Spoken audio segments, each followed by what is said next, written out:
my friend Amanda, and then ya itu dapat banyak pengalaman juga ya. I was dealing with a lot of farmers, and then try to connect si farmer ke end consumer.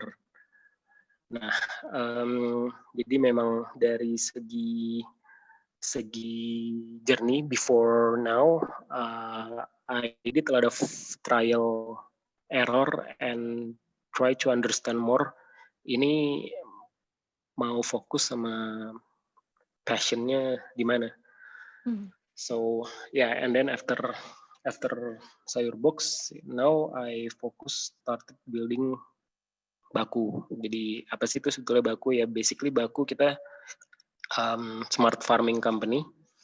Jadi we build tools to help farmers increase their yield. Gitu. Jadi unlike Sayur Box, kalau Sayur Box memang lebih fokusnya ke distribusi. Jadi post harvest itu mau diapain. Kalau ini Baku kita fokusnya di produksi. Jadi sebelum dipanen, pre-harvest. Itu kurang lebihnya. Oke, I see. Tapi kalau boleh tahu sebelumnya berarti Mas Marvin ini menjalani model bisnis langsung ke arah social entrepreneur ya? Belum pernah Ya. coba. Oh, oke, I see. Nah, cuman kalau dari segi itunya sih, in the old days I had like several bisnis juga. Cuman memang itu lebih ke yang konvensional ya. Jadi kayak sempat di production sound system. Dan memang itu jauh dari social entrepreneurship. Cuman konteksnya tetap I do things that I like gitu loh. oh, I see. Oke. Nah, sebelumnya pengen gali lagi nih dengan latar belakangnya Mas Marvin. Kan sebenarnya Mas Marvin ini latar belakang pendidikannya teknik industri. Nah, Ya.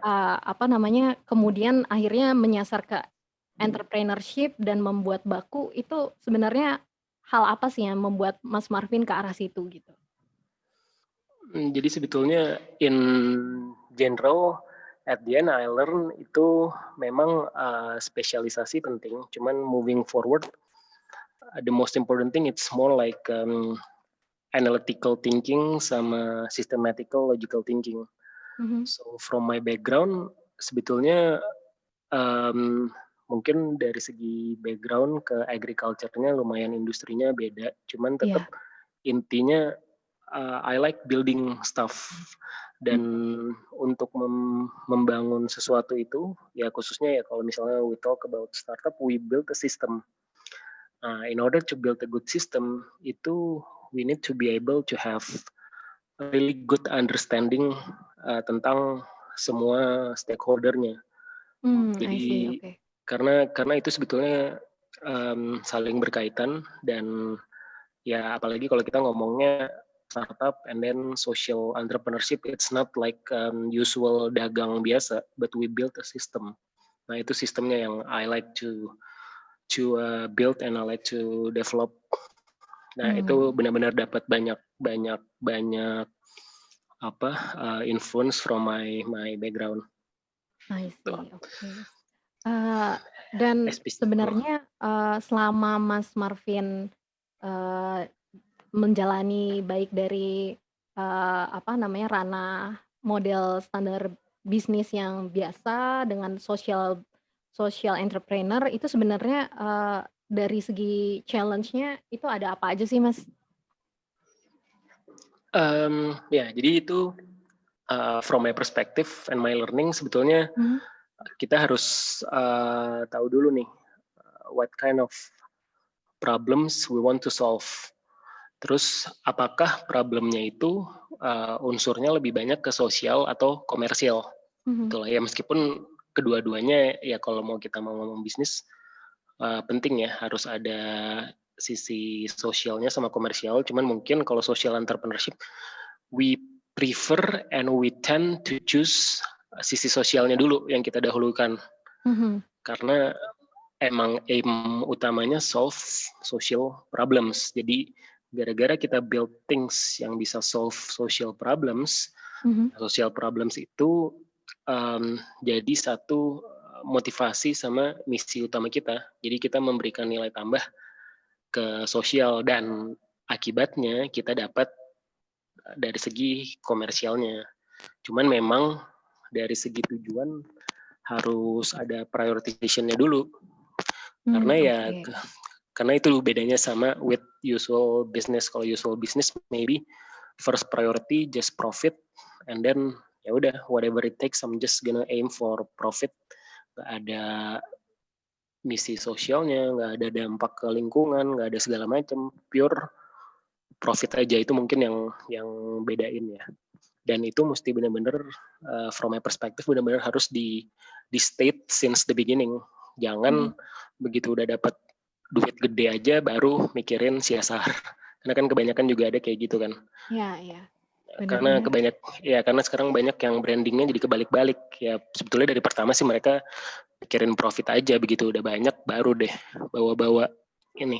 Cuman from my perspective that's not the true social entrepreneurship, karena agendanya mereka taruh paling belakang, nggak ditaruh di depan. Itu sih. Oke, berarti kalau bisa dikonklusikan adalah kalau social entrepreneur prioritasnya itu udah yang memang paling utama dibandingkan dengan usual business ya Mas ya? Ya, cuman memang dari segi nilai ekonominya juga harus di-consider ya. I mean, we are not doing charity, but at least the things that we build and the problems we want to solve itu dampak sosialnya kerasa, dan akibat dari itu kita dapat timbal balik segi komersial dan ekonomi yang bisa bikin kita sustain. Wah, oke, I see. Nah, mengenai sociopreneur itu sendiri kadang kan biasa suka dipandang sebelah mata ya, Mas Marvin. Nah, dari Mas Marvin sendiri ada pengalaman nggak kayak gitu dan bagaimana sih untuk mengatasinya? Itu mungkin dari segi ini sih, dari segi how we want to communicate our idea to our receiver, to our audience, atau ya mungkin pihak-pihak yang kita pengen influence. Karena sebetulnya kan banyak persepsinya di sana di social itu strongly related with charity. Dan memang satu sisi juga banyak yang it's like a cross line between foundation sama doing business when we talk about social entrepreneurship. Karena kalau kita cuma ngomongin activity-nya without komersialnya juga nggak bakal sustain. Meanwhile kalau kita terlalu fokus ke komersial, cuman dampak sosialnya nggak ada, ya itu value sama impact-nya nggak ada. Jadi mungkin lebih ke arah gimana meluruskan ini social entrepreneurship tuh ngelakuin apa, terus habis itu we ensure kalau yang kita lakuin tuh bisa sustainable by considering the commercial factor gitu. Oke, berarti sebenarnya untuk mengatasinya adalah masalahnya adalah di komunikasinya itu sendiri untuk idenya seperti apa ya Mas ya? Oke.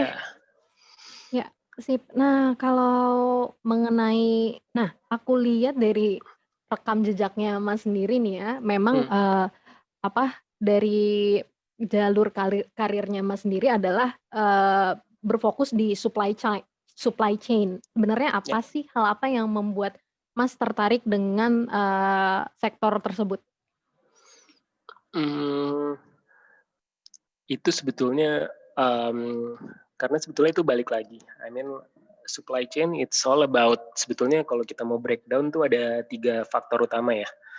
Tiganya tuh pertama tuh ada physical flow, kedua ada information flow, yang ketiga ada cash flow.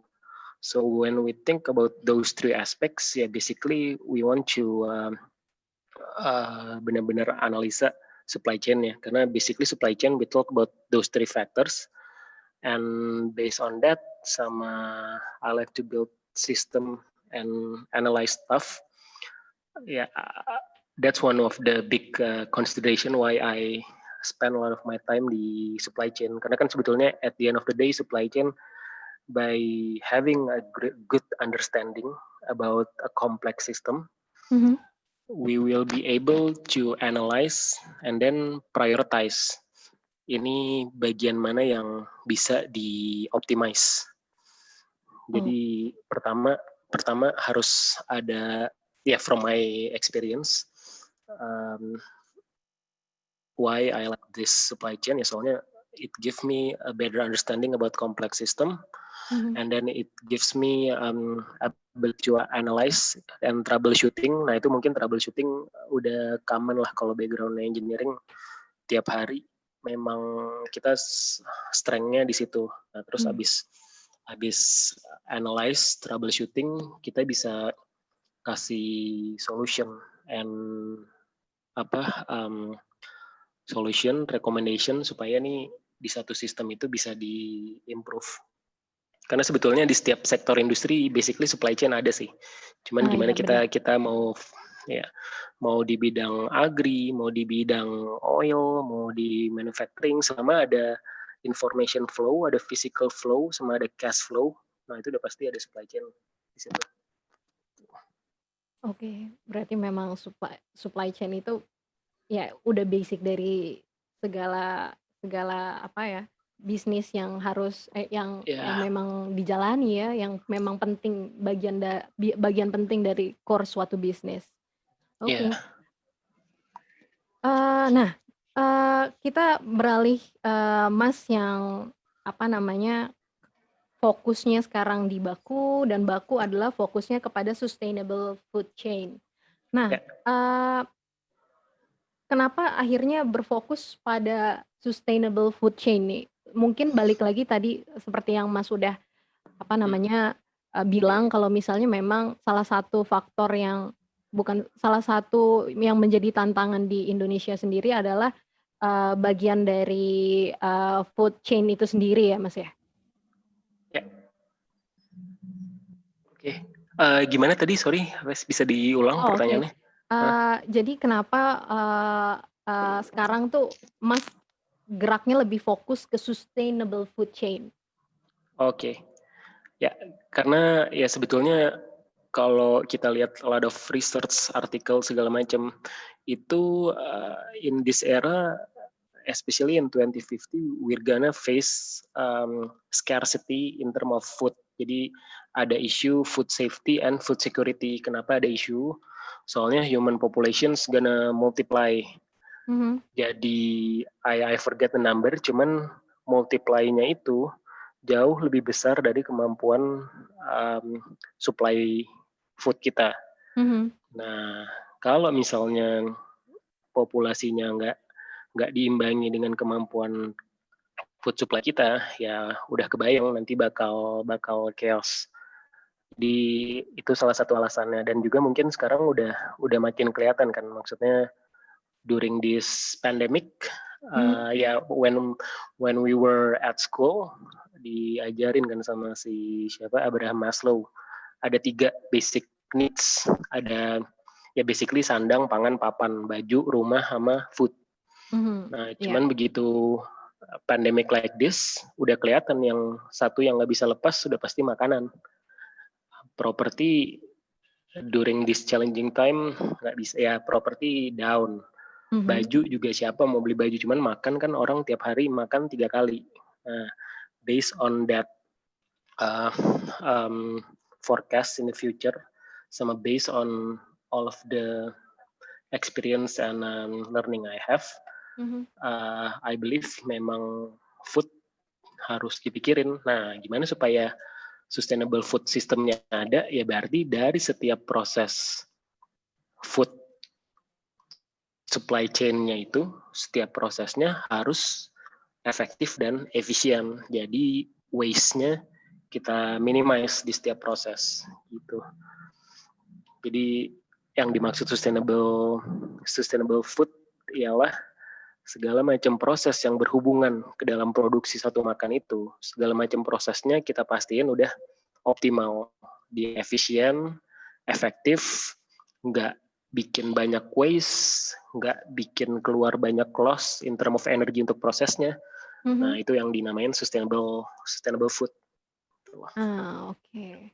Nah, apa namanya, kalau dari sustainable kalau misalnya mengenai dari baku sendiri gimana sih? Maksudnya kok bisa nggak banyak waste, kok bisa itu gimana sih teknisnya dari alat yang udah apa namanya, yang Oke, di-share sama baku sendiri?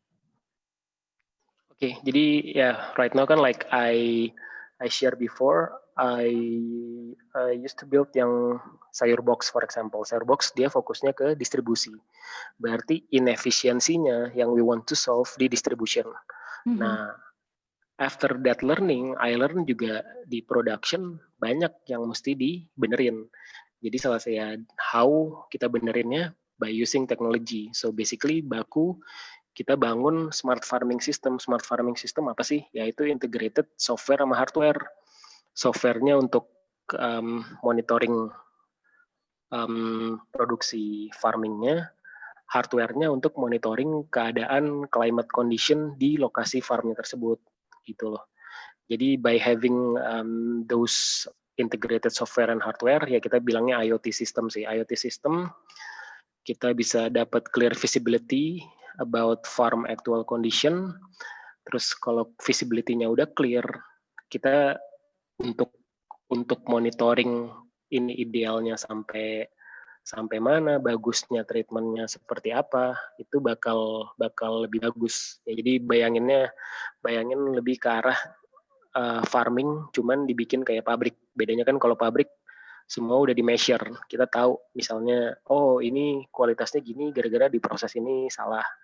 Nah kalau di farming kan mungkin intervention teknologinya lumayan terlambat, jadi kebanyakan juga orang pembelaannya masih dulu kayak gini, padahal kalau kita mau provide exactly datanya, itu Mhm. sebetulnya di setiap proses ada yang bisa diimprove.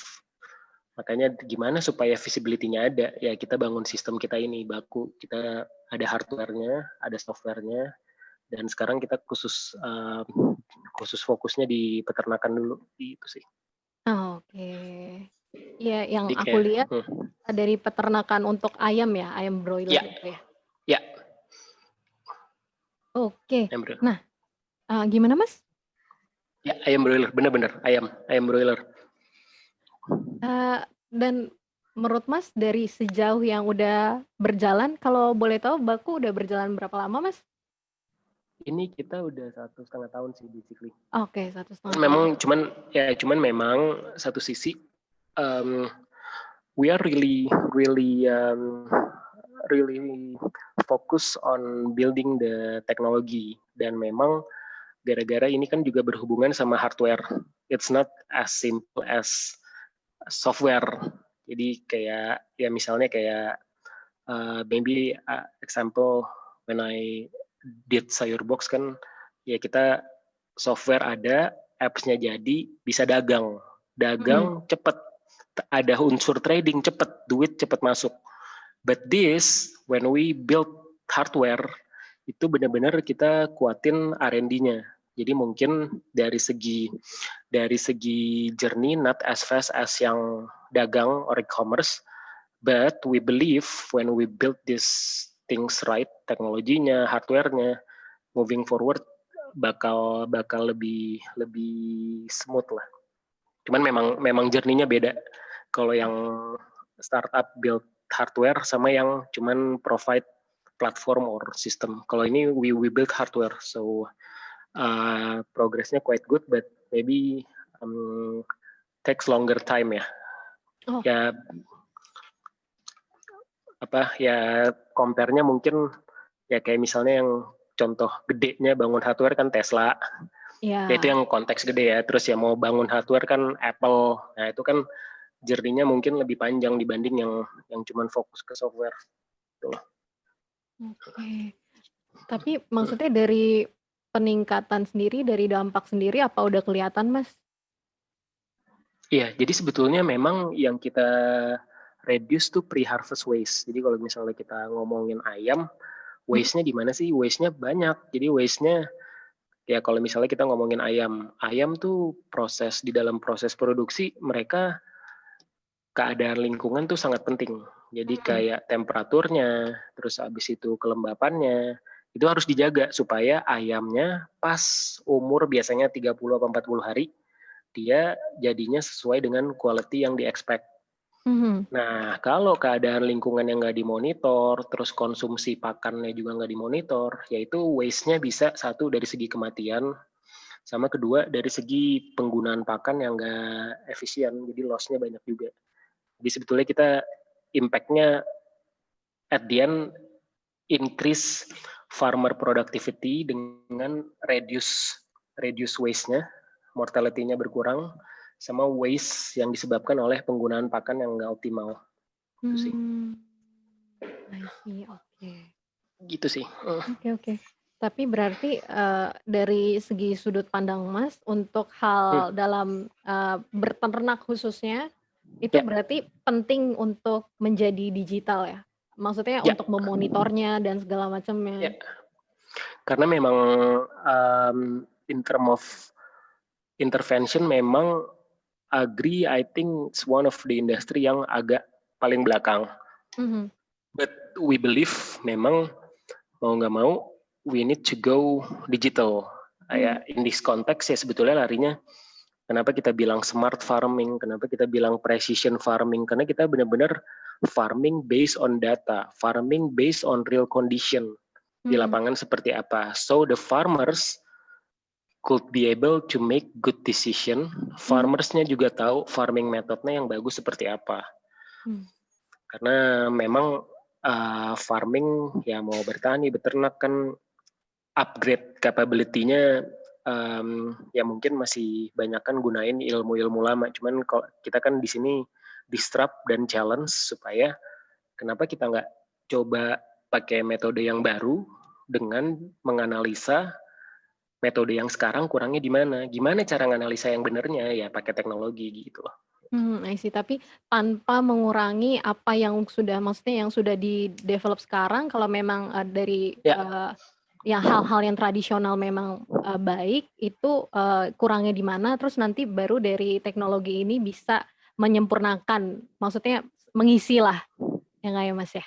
ya, ya. I see, Dan oke. memang juga harus ini ya, maksudnya uh, new method, terus habis itu disruptive teknologi itu kan at the end juga we need to know ini customer sama marketnya seperti apa. Nggak Mhm. bisa juga kita juga langsung langsung quantum leap, hey langsung pakai mereka di-equip dengan teknologi yang canggih tanpa ada stage in penetrating the marketnya. Jadi ada strateginya juga sih, gitu loh. Oh, I see, oke. Nah, oke, tadi kita udah ngobrol serius, mungkin teman-teman di sini kalau ada yang mau bertanya silahkan, boleh, apa, komentar di kolom chat. Terus aku pengen tanya juga nih, mumpung kita break sejenak, kita, apa Ya, namanya, teman-teman di sini ada yang selama pandemi ini, kan kita lebih sering banyak di rumah ya. Terus sebenarnya, teman-teman di sini, apa namanya, suka banyak menghabiskan waktu untuk nonton film nggak sih? Dan kalau boleh tahu, film apa? Nah, boleh ya, ditunggu, ya. di kolom komentar, aku tunggu loh. Dan aku juga mau nanya nih, ini pertanyaan bukan cuma untuk peserta, tapi untuk Mas Marvin juga. Kalau boleh tahu nih, Ya, ya. Mas Marvin kalau lagi, masa pandemi ini, film yang paling disuka tuh apa dan kenapa? Ya, ini lagi heboh banyak film yang berhubungan ini ya, startup Yes, drakor iya startup. bener. Aku juga mau bahas ke situ Ya, sih, tapi nanti coba, Mas oke. Marvin, kalau Mas Marvin sendiri tuh apa? eh Ya sebetulnya basic aja sih. I mean, I used to watch Netflix, Mhm. yang ngeliat-ngeliat film TV series ya, cuman not really yang ngikutin juga. Ya mungkin Oke. kayak Netflix juga apa yang terakhir I watch yang Spanyol tuh apa namanya? Kalau lupa ya, Money Money Heist ya. Money Oh ya, Heist. Money Heist, ya, aku Ya, lihat tapi aku nggak nonton. ya, Money Heist. Ya paling itu aja sih, nggak terlalu ini Oh, juga, cuman memang nih sekarang orang lagi banyak ngomongin yang startup itu ya. iya yang startup itu. Aku pribadi sih juga belum nonton sih, tapi nih dari tim aku ada yang mau nanyain. Akhir-akhir ini kan ada yang film drakor startup itu kan. Nah, sebenarnya memiliki usaha yang bertujuan mulia itu baik, tapi kita juga harus bisa punya bisnis model yang jelas. Nah, Ya, ada tips and trick nggak sih membuat bisnis model yang jelas dan baik, Mas? Nah, soalnya kan dari yang aku lihat sekarang, maksudnya dari yang apa namanya, teman-teman dari grafik yang udah di-research, yang aku lupa sih grafiknya yang mana, tapi kayak di masa pandemi ini orang tuh mulai banyak keinginan anak muda untuk memulai bisnis. Nah, oh ya aku lihat tuh di sister company-nya UN, aku lupa itu apa, yang mengenai pekerjaan gitu. Mereka ngelihat apa namanya, kalau masa sekarang tuh anak muda lebih ke arah sana. Nah, sebenarnya kalau untuk bisnis kan kita harus bikin bisnis model. Sebenarnya bikin bisnis model tips and triknya tuh seperti apa sih, Mas? nah itu kalau from my perspective tuh sebetulnya balik lagi dulu sih. Mhm, Ini apa yang yang problem yang you want to solve tuh apa? oke. Itunya mesti clear dulu, and then ensure you have a lot of strength to do it. Jadi jangan sampai kita tahu problemnya apa, cuman instead of strength Mhm. untuk solve problem itu kita justru banyak weakness-nya karena kita nggak ada capability untuk solve itu. Jadi tahu problemnya and make sure we have capability to do it. Gitu loh. Oke. Cuman mungkin kan prosesnya beda-beda. Ada yang mungkin udah tahu cepat, cuman ada juga yang mungkin trial error, dan itu semua I believe from my perspective memang rumusnya beda-beda ya. Cuman if I could share memang harus tahu dulu customernya and then ensure you have a deep knowledge capability to solve it. Tuh. Oke. Jadi Nanti soalnya memang kalau dari karena kalau when you have good knowledge and have capability, when we talk about business model ya bisa bisa bisa berkreasi. Soalnya you know the stakeholder, you know the best practice-nya. Cuman kalau yang core-nya itu nggak kuat, nggak ada, ya sekreatif apapun kita generate business model susah karena dari segi network share stakeholder sama segala macamnya kita masih minim tuh. oke, I see. Problem, strength, apa aja kapabilitasnya, oke. Ya, Nah, itu dulu sih baru. Nah, oke, baru yang lain-lain bisa ditambah ya, Mas ya? karena kan sebetulnya when we solve problems ya kita kan memberikan nilai tambah. Kalau nilai tambahnya itu bagus, otomatis yang kita berikan nilai tambah, orang yang masalahnya kita bantu, they're gonna give us something in return. Dari segi komersialnya ada. Cuman kalau misalnya kita nggak memberikan nilai tambah, ya Mhm. kita mau coba bisnis model kayak gimana pun ya nggak bisa karena memang kita nggak berikan nilai tambah, kita nggak solve problem. Cuman kalau when we solve problems, otomatis orang yang problemnya di solve, they gonna give us something in return. Oke. Nilai tambah itu penting teman-teman. Jadi teman-teman harus tahu strength-nya, problem-nya, dan dari semua itu bisa memberikan nilai tambah Ya, dalam bisnis kepada customer. ya. Oke. Nah, nih Mas, kalau untuk pengalaman Mas sendiri, gimana sih caranya kita menjelaskan kepada orang-orang supaya tahu nih bisnis kita tuh apa dan bisa paham mereka dan ya membuat pitch deck lah biar Hmm. misal nanti kalau kita kasih ke investor, calon investor atau lainnya. Iya, nah itu sebetulnya apa kerangkanya I used to call it sebetulnya ada 4. Pertama tuh yang penting um, people and product. People and product meaning ya udah balik ke yang tadi. Jadi people-nya harus tahu dulu problems that they want to solve. Terus habis itu begitu tahu problems-nya, solution-nya apa? Ya solution-nya ada di produk itu. Afterwards soalnya kalau bicara pertama from my perspective memang paling penting orangnya sih, people. Mau produknya 11-12 produk or idea banyak yang 11-12, cuman yang bedain memang di orangnya. So the way we execute, the way we implement the idea, jadi benar-benar kalau udah ngomong ke sana pertama flow-nya harus benar dulu. Ya people and product, second market and monetization, ketiga operation and organization, baru yang terakhir funding sih, finance and funding. Karena sebetulnya kan itu flow dari awalnya ya, gimana orang-orangnya find the problems and then the problems they found and then they converted into solution product. Nah, habis produk ya satu sisi ya habis itu kita harus validasi market, kita tes market juga. Makanya harus ada market. Terus habis itu baru lanjut, habis marketnya kita build timnya. Jadi ada berhubungan sama operation sama organization, baru kalau itu udah clear semua, at the end tuh baru kita ngomongin finance sama funding sih.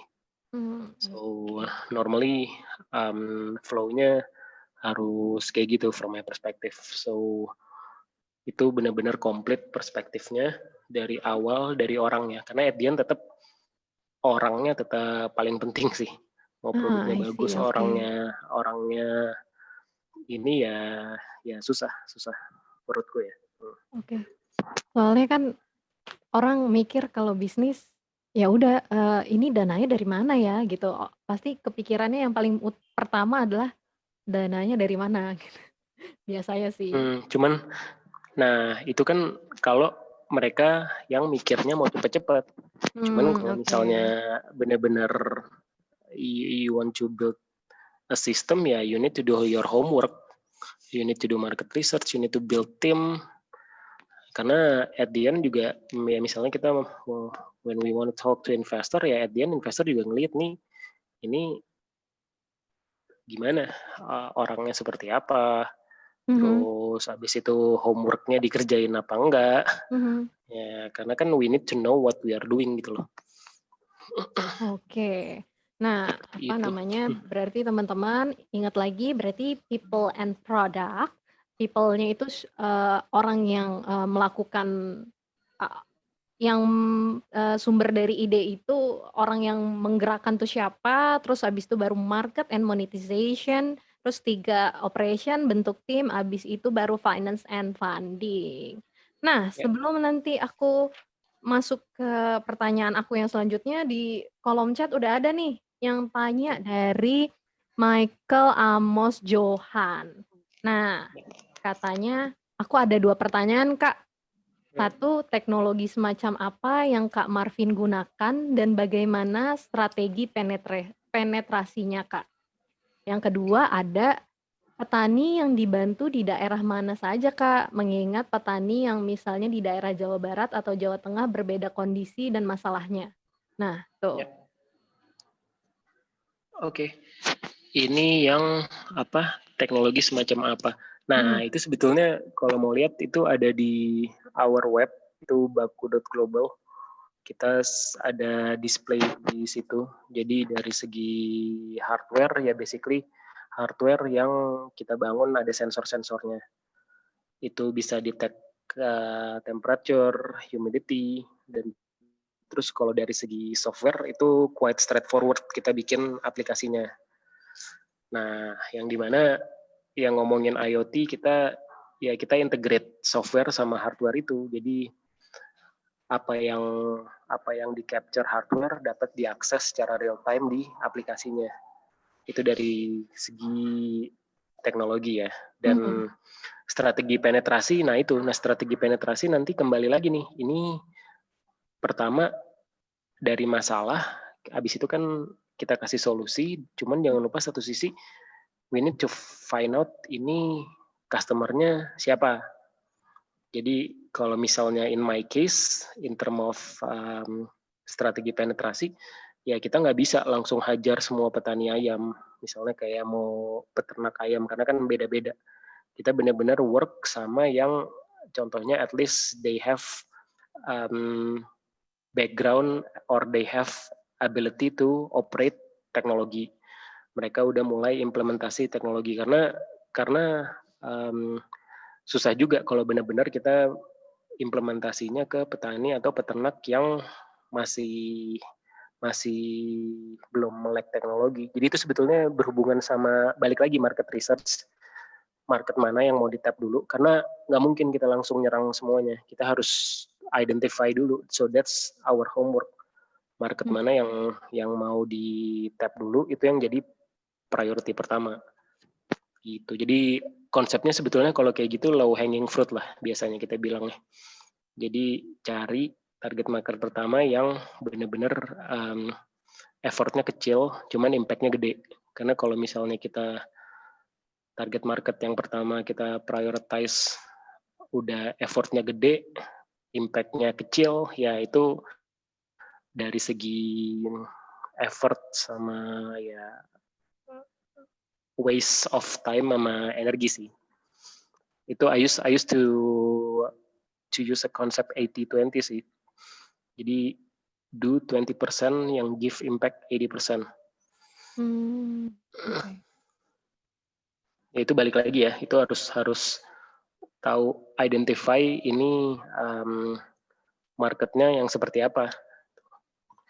Nah terus abis itu nomor 2 ya sebetulnya kita ada ya, nah itu kan, nah ini yang nomor 2 di si Michael juga bilang, nah di Jawa Barat sama Jawa Tengah berbeda kondisinya dan masalahnya. Nah itu nanti sebetulnya kan balik lagi, itu permasalahannya tinggal prioritization, yang mana yang mau kita solve duluan gitu loh. Karena balik lagi as a startup kita harus start small, terus habis itu benar-benar fokus ke satu market tertentu. Nggak bisa kita langsung Jawa Barat sama Jawa Tengah jalan barengan, nggak bisa.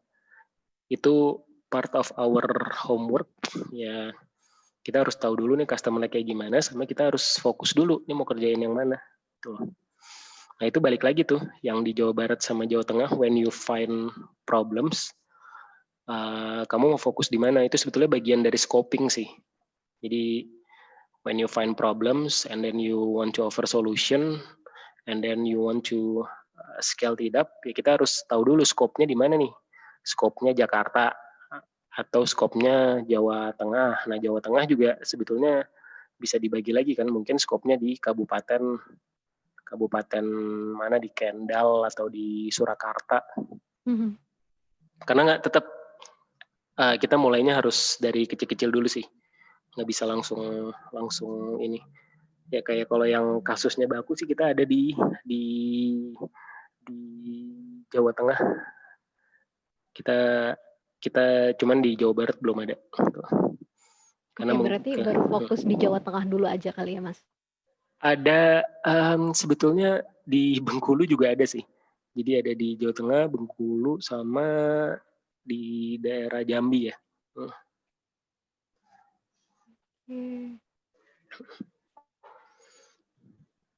Wow, oke, berarti udah nggak fokus di Jawa aja ya berarti ya Mas ya? Ya karena balik lagi ya, untuk yang ini kan sekarang kita fokusnya di ayam.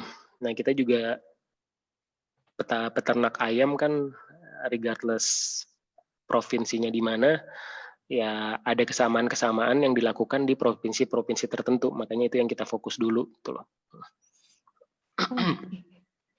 Nah teman-teman kalau misalnya ada mau pertanyaan atau mau langsung tanya sama Mas Marvin, boleh loh raise hand, nanti dari tim tech atau teman-teman juga bisa on videonya gitu. Oke Mas, terima kasih. Dan terus pertanyaan selanjutnya nih, sebelum ada lagi nih yang tanya, ayo teman-teman tanya-tanya dong. Nah, kan kita sebelumnya tadi aku tanya mengenai pitch deck tuh. Ya. Nah, terus kan pitch deck relasinya adalah gimana kita paling ngomong nih sama investor. Pitch deck kan biasanya pasti relate dengan investor. Nah, gimana sih Ya. Mas Marvin sendiri punya tips and trick-nya nggak? Nah, itu juga sebetulnya I started from zero ya. I mean like when I was doing sayur box juga I had no idea nih kayak gimana. Cuman at the end I learn memang sama nih kalau misalnya kayak ngomongnya startup, we need to know our customer siapa.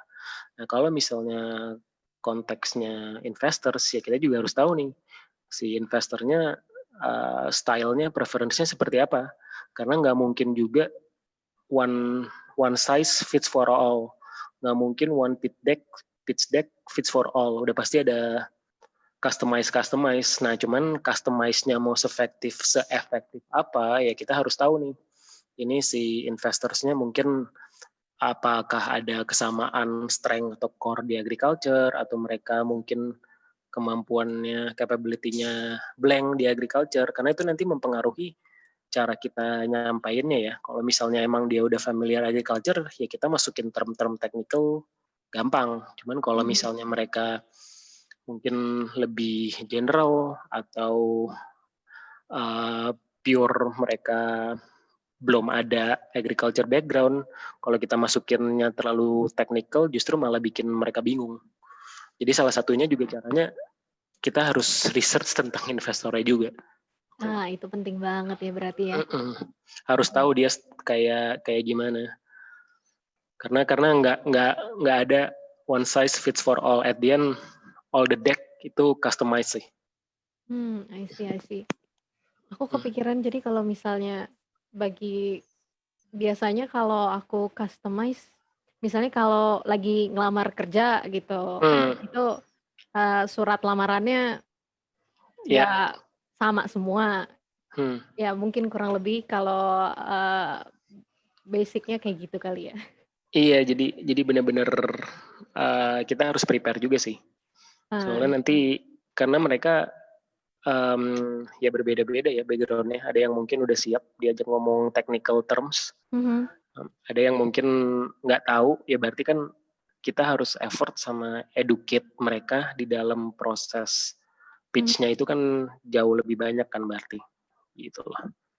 Tergantung, ya makanya research ini mereka core-nya apa, terus mereka tertariknya ke yang kayak gimana, jadi nanti kita nyesuaiin tuh. Oke. Siap. Nah, teman-teman di sini ada mungkin teman-teman ada yang mau sharing mengenai bisnisnya. Oh, ada pertanyaan. Yeay, ada pertanyaan lagi dari Mbak Prita Setia. Kak, aku ada satu pertanyaan. Setelah produksi diperbaiki, apakah Baku juga membantu mendistribusikan hasil produksi?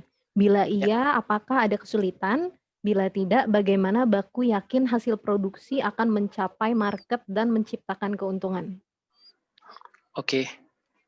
Bagus nih pertanyaannya. Nah, jadi sebetulnya at the moment kita fokus di bagian produksi dulu. Karena at the end juga tetap kita harus fokus. Nggak bisa produksi, distribusi. Nanti selain resource-nya butuh banyak, terus jadinya kita nggak fokus. Karena itu sebetulnya dua area yang berbeda ya. Kalau produksi benar-benar kita fokus di on-site production. Kalau distribusi memang lebih operationnya lebih hardcore karena kan butuh banyak physical movement untuk mencapai end consumer. Nah, jadi untuk yang pertanyaan pertama, kita memang fokusnya di produksi dulu, belum distribusi. Nah, terus abis itu berarti kan, nah sebetulnya kalau ngelanjut, bila iya, sebetulnya pertanyaan itu bisa saya jawab reflect on my previous experience yang di sayur box. Nah, sebetulnya itu ialah makanya it's two different game. Produksi benar-benar fokus di produksi, distribusi fokus distribusi, karena at the end challenge-nya juga beda. Kalau distribusi kan ya apalagi kalau kita ngomongin agriculture ya, itu benar-benar lead time ngaruh, benar-benar physical movement, nggak boleh terlambat, handlingnya juga harus bagus supaya sampai ke end consumer-nya quality-nya tetap bagus.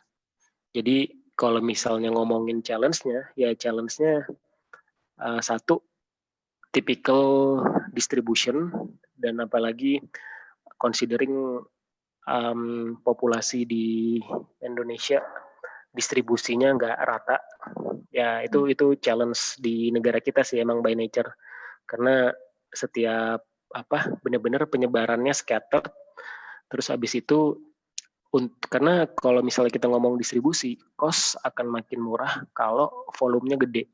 Sementara kalau awal-awal udah pasti volumenya kecil, udah pasti nggak bisa bersaing di logistik. Jadi kalau distribusi ya at the end kesulitannya gimana kita generate demand sampai demand-nya gede, volumenya gede, dan ensure itu bisa didistribute secara rata dengan effort dan cost yang sama untuk setiap daerah. Itu sebetulnya ya itu nanti ngomonginnya soalnya kalau udah distribusi ya strategi distribusi, gimana kita ngatur gudangnya di mana, gimana kita ngatur routing optimization-nya gimana, seperti itu sih. Nah kalau misalnya yang lanjut yang terakhir, bila tidak, bagaimana yakin mencapai market dan menciptakan keuntungan. Nah itu berarti untuk hasil produksi mencapai market dan menciptakan keuntungan itu harus difaktorin dari awal, itu harus difaktorin dari target produksi kita, karena begitu kita perbaikin produksi, perbaikinnya dasarnya apa? Ya perbaikinnya harus mengacu ke acuan target market, mengacu ke quality apa yang lagi dicari customer dengan harga yang paling bagus. Jadi sebetulnya tuh kalau ngomongin hasil produksinya kualitasnya bagus, mencapai market dan menciptakan keuntungan, itu sebetulnya harus difaktorin pas awal kita fix produksinya. Jadi simpelnya oke, ini kita fix produksi ini untuk capai quality ini, karena quality ini ialah quality dengan harga yang bagus, demand-nya ada, dan mungkin kamu tahu nih customer-nya banyak yang cari untuk quality yang speknya seperti ini. Tuh. Jadi itu dimasukin di faktor awal. Oke, kita bagian produksi, perbaikin produksinya, targetnya apa nih? Nah, targetnya ialah target kualitas dan spesifikasi yang memberikan harga terbagus yang ada di market. Tuh. Itu mesti difaktorin di awal sih. Oke. Oke gitu, Mbak. Nah, menjawab. Semoga menjawab. Semoga menjawab ya. Nah, bagi teman-teman mungkin yang ada bisnis juga di sini, maksudnya punya bisnis, bisa juga sharing-sharing ke kita lewat chat, bisnisnya apa sih? Dan mungkin cerita-cerita permasalahan dari bisnisnya sendiri juga boleh. Nah, oke. Mas, aku mau lanjut tanya nih Ya. kalau gitu. Sebenarnya menjadi socio entrepreneurship itu menguntungkan secara materi nggak sih, Mas? Dan mungkin Mas Marvin bisa cerita sedikit agar teman-teman di sini bisa termotivasi mungkin untuk memulai bisnis socio entrepreneurship-nya. Ya, sebetulnya ya yaitu nanti balik lagi ke industrinya di bidang apa. Cuman tetap karena kalau for me, from my perspective, I used to have a principle fokusnya di prosesnya dulu. When we focus on the process, we build a good thing, nanti impact secara komersialnya akan datang. Nah, supaya itu bisa kejadian, memang harus I could tell mungkin lebih ke arah idealis sama lebih ke sabar ya. Karena kan by nature kan mungkin ada yang people want to do business gara-gara pengen muterin duitnya cepat. Nah, itu mesti di-manage tuh ekspektasinya. Karena karena it's two different way. Kalau for me, I used to think, dan I always think memang fokus di prosesnya, build a good product, ensure ini solve problems, and then as an impact, commercial impact-nya bakal datang. Cuman kalau misalnya kita balik, kita fokus ke cuannya dulu, itu nanti buntutnya kita apa yang kita bangun nggak ada yang bisa fokus, karena begitu udah kelihatan wah nih kayaknya nggak bisa nih, tendensi untuk give up-nya lebih gede karena nggak sabar untuk greater impact in the future. So I think benar-benar harus ini sih, realize that it's a long journey, sama apalagi kalau yang bangun barang ya, karena benar-benar we make from abstract jadi ada, terus jadi ada, dan itu butuh proses panjang ya. I see, oke. Proses dan kesabaran ya teman-teman. Tapi kalau aku boleh. Tapi fulfilling Kenapa Mas? Fulfilling. Oke. Dan proses katanya sih nggak mengkhianati hasil ya, katanya gitu. Ya nggak Mas? Ya, amin. Ya pasti. Tapi by the way, kalau aku mau tanya nih, sebenarnya kalau dari expectation dari Mas Marvin sendiri mengenai social entrepreneurship dibanding bisnis yang biasa itu seperti apa? Dan why sih, kenapa sih lebih milih social entrepreneurship untuk sekarang gitu? Ya itu sebetulnya nanti, karena from my perspective, itu it's all related with us as human being. Itu kita tahu nggak responsibility kita apa. I believe in the future a lot of good people comes up and know what is their responsibility. Nah, responsibility kan sebetulnya kalau kita mau breakdown macam-macam. Okay, we have responsibility to our parents, we have responsibility to our environment, to ocean, to segala macam. Nah, I believe in the long run semakin banyak orang yang aware dan percaya akan hal itu. So the way they act, the way they buy stuff, the way they think about something, mereka udah ada gambaran ini impact-nya kemana aja if I do this, gitu loh. Jadi why social entrepreneurs play a big part, soalnya ya itu we realize ini stakeholder banyak, and we realize our responsibility juga banyak, and based on that we try to provide or build things kepada stakeholder and society yang I believe in the future needs sama willingness to appreciate their responsibility to the nature, segala macamnya makin meningkat sih. Ya kayak sekarang setiap brand jualannya sustainable, mau sustainable fashion lah, mau sustainable apa segala macam. Itu sebetulnya berangkatnya dari responsibility dulu sih, their responsibility to the environment, to the social, and ya mudah-mudahan di masa depan banyak ya. Tuh. Jadi ya apapun yang kita lakuin sebenarnya memang semua ada impact-nya gitu, baik secara langsung dan nggak langsung, dan gimana caranya kita sebagai human being adalah responsibility terhadap apa yang kita lakukan gitu kali ya. Iya. Iya, oke. Wah, aku udah ada kalimat pertanyaan terakhir ini, tapi kita masih ada waktu. Tim, itu di sini aku ada tim teknis aku namanya Timi, itu ada pertanyaan lagi nggak tuh di kolom chat? Belum ada. Ya ampun teman-teman, banyak yang nggak kepo ya. Oke, dari Mas Marvin sendiri, dari selama perjalanan Mas Marvin di sebagai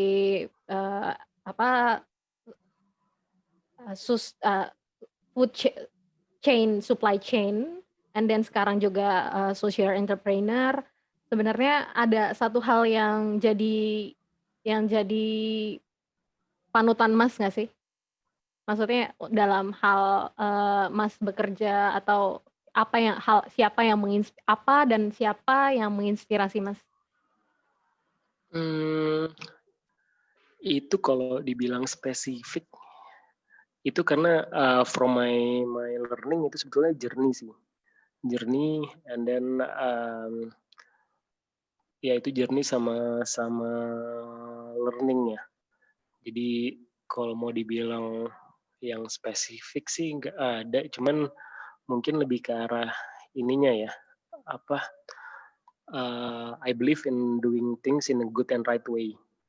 Karena when you do things in a good and right way, Mhm. ya even though kadang mungkin nggak kelihatan cepet hasilnya, Mhm. cuman for me it's more fulfilling ya. So Mhm. always believe in the process sih. Always believe in Sama the process. ya, Ya, aku juga percaya itu sih. Untuk iya, proses pasti selalu akan ada banyak yang bisa dipelajari. iya. I Karena itu see. bakal beda banget kalau misalnya our mindset is just focus on the commercial and the profit things. Karena when we just focus on that, itu nanti menghalalkan segala cara ya. Ya that's menurut aku ya. Oke. Hmm. Iya, true, benar-benar. Oke. Teman-teman ada lagi nggak nih yang mau nanya sebelum nanti sesinya aku tutup nih malah?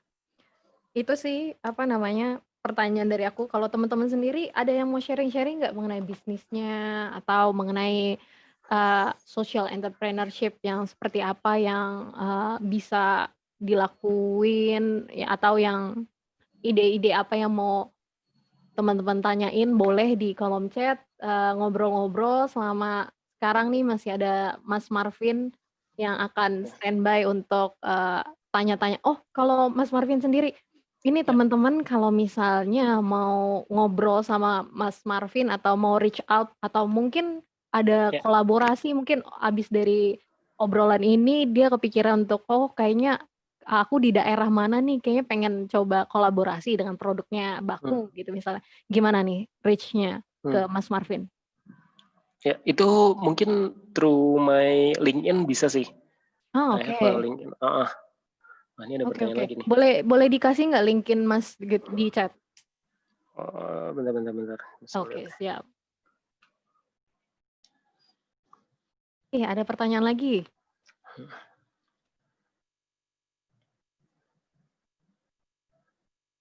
Oke, sembari, Mas Marvin, apa namanya, kasih LinkedIn, udah masuk LinkedIn belum? Di chat tim?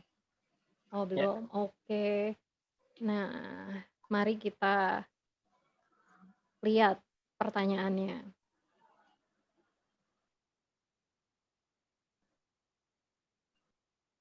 Yang tanya dari siapa, Tim?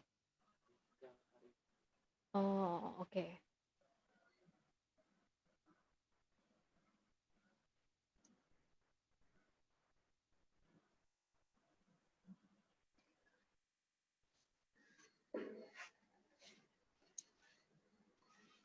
Oke.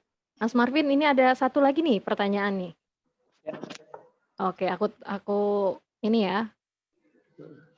Nah, Mas mau tanya, Baku fokus kepada pengembangan penggunaan teknologi pada peternakan. Tadi disebutkan ada strategi penetrasi teknologi yang mengikuti kebutuhan pasar. Apakah berarti Baku selain menyediakan hardware, juga memberikan pelatihan peningkatan skills bagi peternak dan petani? Jika iya, bagaimana Baku memastikan bahwa peternak atau petani dapat menggunakan skills dan teknologi yang sudah diberikan secara berkelanjutan untuk terus meningkatkan kemampuan produksinya? Nah, nice banget Oke. nih pertanyaannya. Oke. Ya, thank you nih Richau Arici ya. Mhm. Nah, jadi ya itu benar banget. Jadi memang salah satu konsekuensi yang benar-benar straightforward from implementing teknologi memang satu faktor edukasi. Edukasi ya berarti kita harus educate si peternak dari metode lama yang Mhm. mungkin nggak pakai teknologi, pakai metode baru. Nah, itu sebetulnya ya itu emang konsekuensi yang harus kita lakukan sih. Jadi educate market sama benar-benar di satu sisi, khususnya di bidang teknologi dari segi softwarenya, kita desain user experience sama user journey yang user friendly. Karena itu ya kayak yang tadi aku udah mention, educating the market is one of the big homework yang kita lakuin dengan penetrasi teknologi.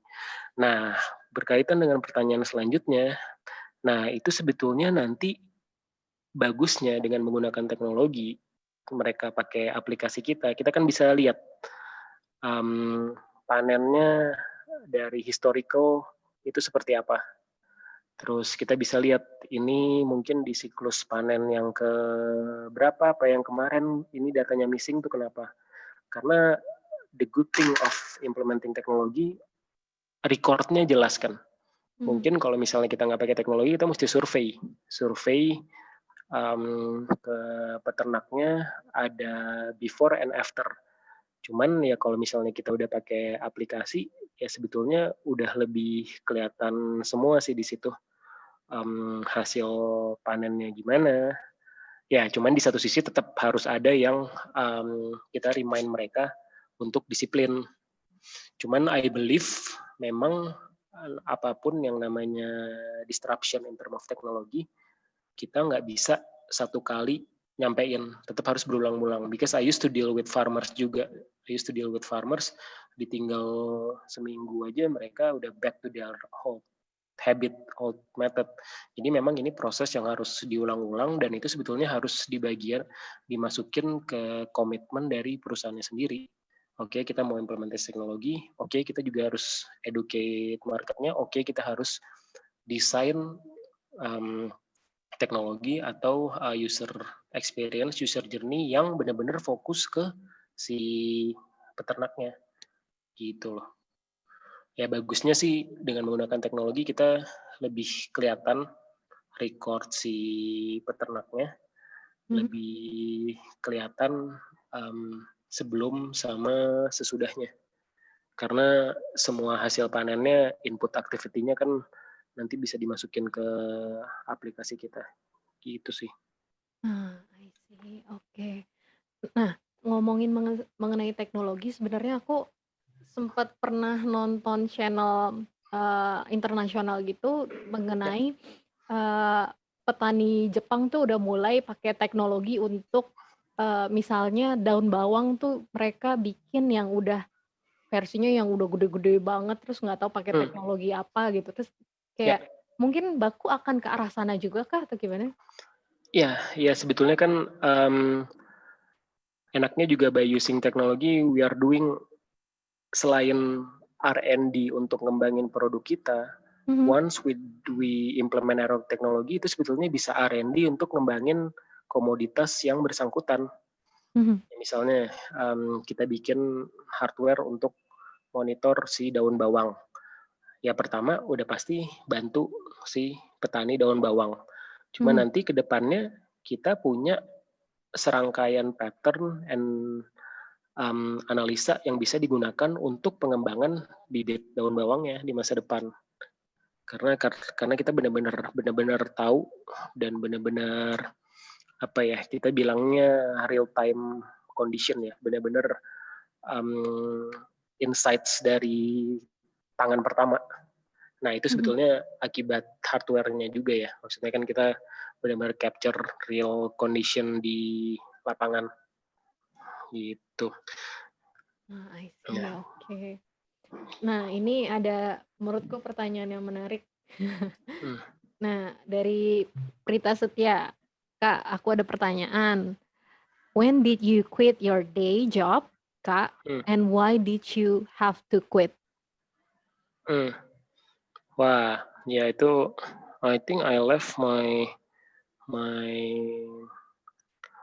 corporate life itu I think in 2015 ya, before and then I started yang sayur box itu. Ya itu sebetulnya why-nya because I believe I need to focus ya. I mean I tried several business before when I was working. Cuman memang hasilnya ada aja ketemu hambatan sama banyak faktor yang bikin dia nggak bisa jalan sesuai my expectation. Jadi why-nya ya mungkin ya gara-gara I think I need to focus, sama ya time is running out. So I build my sense of urgency juga. Tuh. Oke. Soalnya when we are in a comfort zone itu susah untuk fokus ya and try new things. I see. Ya benar-benar. Tapi kan maksudnya semua dari bisnis pun ada challenge-nya. Baku pun ada challenge-nya. What makes Baku different from the past gitu? Ya itu it's related to my thinking juga sih. For me, I believe memang IoT it's gonna be really big and it's really helpful. Jadi ya sekarang kan kita udah mulai ya in relation with Baku, why we are different. Ya gara-gara ya maybe we are one of the IoT company in Indonesia yang benar-benar really focus on building the teknologinya, the IoT-nya. And on the other hand, memang moving forward, ya a lot of people yang udah bilang industri 4.0 lah atau segala macam. Ya memang we are entering the era of IoT sih. We believe nanti memang segala macam stuff yang we live right now, it's gonna be connected. And then once it's connected, every activity atau proses di antara barang-barang tersebut bakal jadi lebih optimal sama efektif and efficiency. So that's one of the thing that I believe, karena from my perspective memang ya ini ada from my thinking memang ada zamannya lah. Mungkin kayak beberapa tahun ke belakang zamannya banyak e-commerce karena distribution, terus habis itu reach a lot of untapped market. Cuman ya later once itu marketnya udah ke-realize, udah ke-tap, ya sebetulnya yang ada di dalam distribution itu ya orang-orang yang produce something. Ya for example ya kita mau ngomong kayak smartphone, ya at the end tetap Apple lagi. At the end tetap Samsung lagi. Ya, ini benar. mungkin sekarang lagi kebantu nih, soalnya wave-nya emang e-commerce bantu untuk distribusi lebih jauh lagi. Cuman at the end tetap yang bikin produk yang benar-benar bantu itu I see it as apa ya? Ya mungkin satu sisi barrier to entry-nya tinggi, but in the long run ya I believe it's gonna be big sih kalau kita ngomong IoT ya. Amin. Semoga lancar Mas Marvin. Amin. Nah, ini ada yang tanya lagi dari Mas Danang Widi Nugroho. Mas mau tanya, waktu di Sayurbox, apa kendala yang paling besar? Nah, itu ya good questions juga ya. Satu sisi ya kalau misalnya karena kan memang kedengaran nggak ya? Kedengeran. Oke. Jadi kan kalau when we talk about Sayurbox kan benar-benar heavy operation, dia fokusnya distribution. Nah, distribution itu memang challenge-nya tuh a lot of physical movement. Ya berarti those physical stuff itu kita harus monitor dari segi seberapa cepat dia sampai customer-nya, terus habis itu quality-nya seperti apa.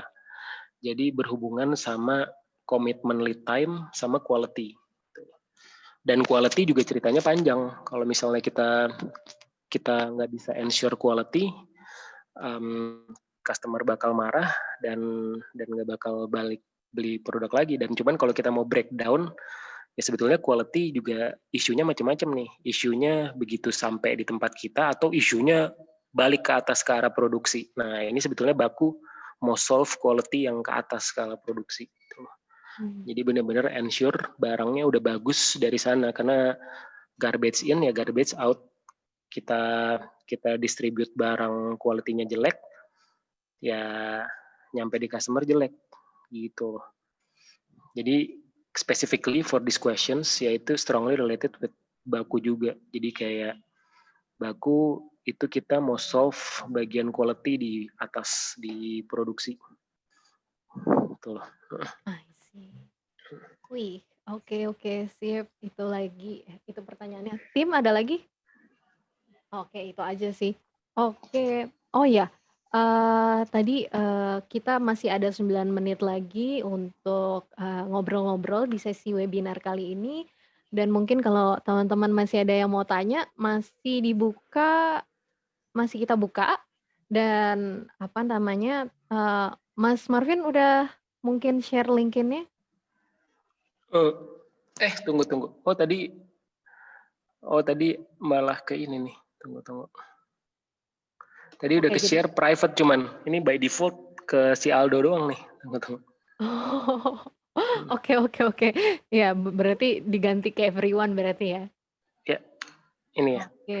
Nah, teman-teman, jadi kalau misalnya masih ada mau pertanyaan atau mau, Mas boleh kolaborasi atau gimana segala macamnya, bisa nanti selanjutnya ngobrol sama Mas Marvin di LinkedIn-nya ya, di Ya. add bisa.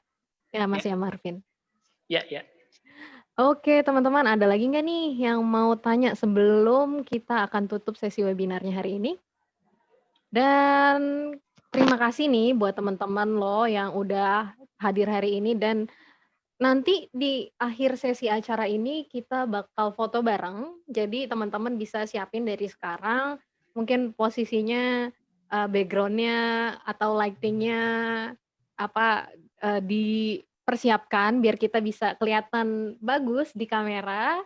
Nah, selagi menunggu itu, boleh teman-teman yang memang udah standby, dibuka aja kameranya biar nanti kita foto bareng-bareng. Foto bareng-bareng. Gimana tim, udah buka video semua? Semoga yang tadi pertanyaannya menjawab ya. Gimana tadi, siapa tadi yang tanya ya? Oh iya, Mas Danang terjawab kan ya? Boleh dijawab di chat. Oke teman-teman, udah videonya semua belum? Nanti kita bakal post juga di Instagram Impact Hub, dan jangan lupa untuk follow Instagram Impact Hub @ImpactHubJKT untuk tahu mengenai ada acara seru apa aja sih di Impact Hub. Nah, kemarin itu banyak banget sih kita ngadain kayak misalnya kerja sama UNDP untuk bikin hackathon ataupun lain-lainnya, program-program acara yang bisa support teman-teman sebagai social business entrepreneur untuk scale up lebih jauh lagi nih dengan para expertise gitu. Teman-teman udah follow @ImpactHubJKT? Di follow ya. Nah, udah dibuka video semuanya nih teman-temannya? Udah ya?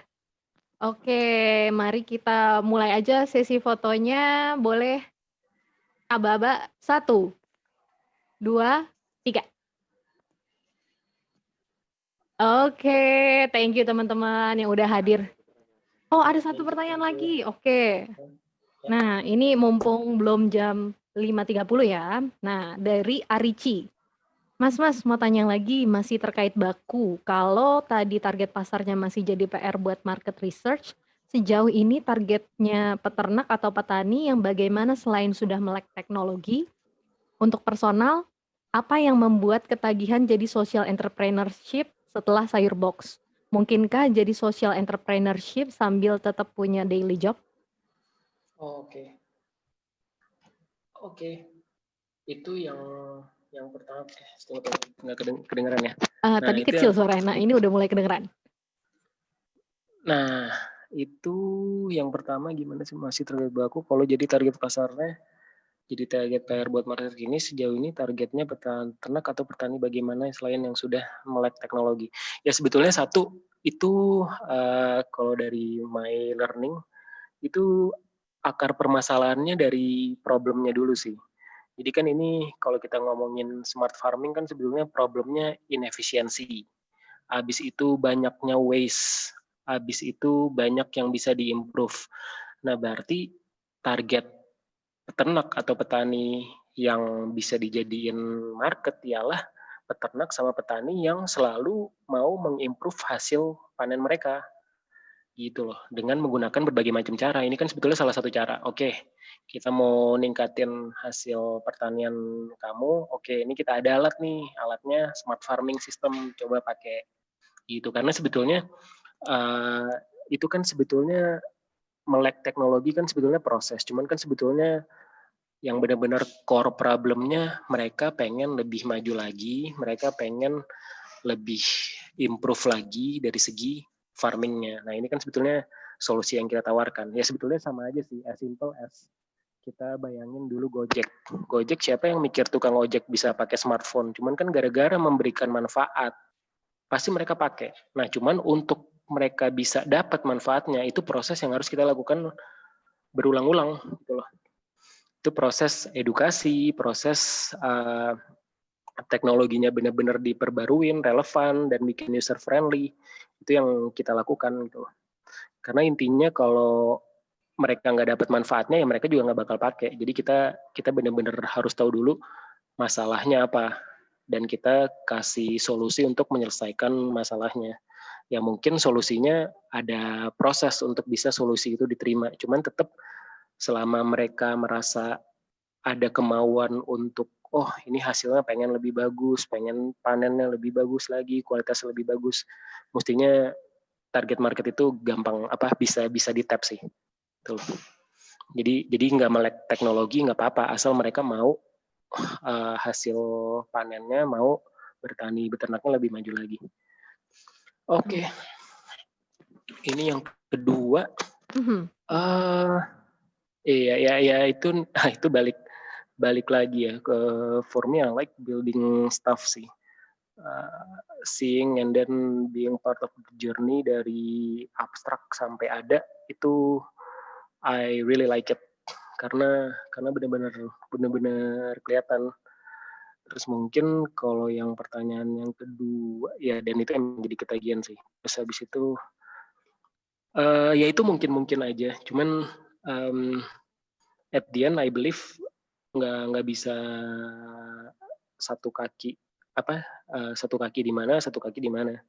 At the end, if you want to really utilize your time, terus habis itu energy and effort, ya emang harus fokus sih. Mendingan ada satu pisau tajam dibanding for me principally I prefer to have one knife yang benar-benar tajam, itu bisa buat motong. Itu caranya emang harus fokus sih. Bisa, cuman maybe later when you want to measure the impact and then the growth segala macamnya akan lebih baik kalau fokus. Oke. Sip. Berarti dari semua ini, dari semua perjalanan Mas, juga dari corporate terus sampai sekarang pun juga intinya sebenarnya fokus. Iya. Oke, teman-teman, fokusnya sudah di-setting kah sekarang ini untuk mau ke arah mana karir ataupun bisnis dari teman-teman sendiri? Nah, itu menjadi hal penting dari bagi kehidupan kita sih sebenarnya, nggak cuma di bisnis tapi di-set juga dari segi prioritasnya mau ke arah mana sih kita sebenarnya. Nah, tadi kita udah ngomongin mengenai social entrepreneurship, terus fokusnya juga di supply chain sector, juga udah nanya-nanya tahu mengenai bisnis model seperti apa yang penting dari mulai problem, strength, harus tahu problemnya apa, strength kita seperti apa, kapabilitas kita mampunya untuk menyelesaikan problem itu seperti apa, dan juga kita juga how to create a pitch deck. Yang penting adalah people and product, market and monetization, operation, finance and funding. Dan juga yang terakhir ada tadi tips, tricks and trick to deal with investors juga. Nah, teman-teman, terima kasih. Kita udah di penghujung acara jam 5.30. Terima kasih untuk partisipasinya. Terima kasih juga untuk Mas Marvin Joseph Kolibonso untuk hadir di acara webinar kali ini. Ya, Dan thank you. teman-teman semoga tetap stay safe di masa pandemi ini yang masih belum berakhir, dan tetap stay tune, bisa follow juga Mas Marvin di Instagram ya Mas. Oh iya, ada. @Marvin JK ya? Ya. Marvin JK, dan juga Impact Hub @ImpactHubJKT. Nah, sudah selesai hari ini, dan dan terima kasih, dan sampai jumpa lagi teman-teman. Bye-bye.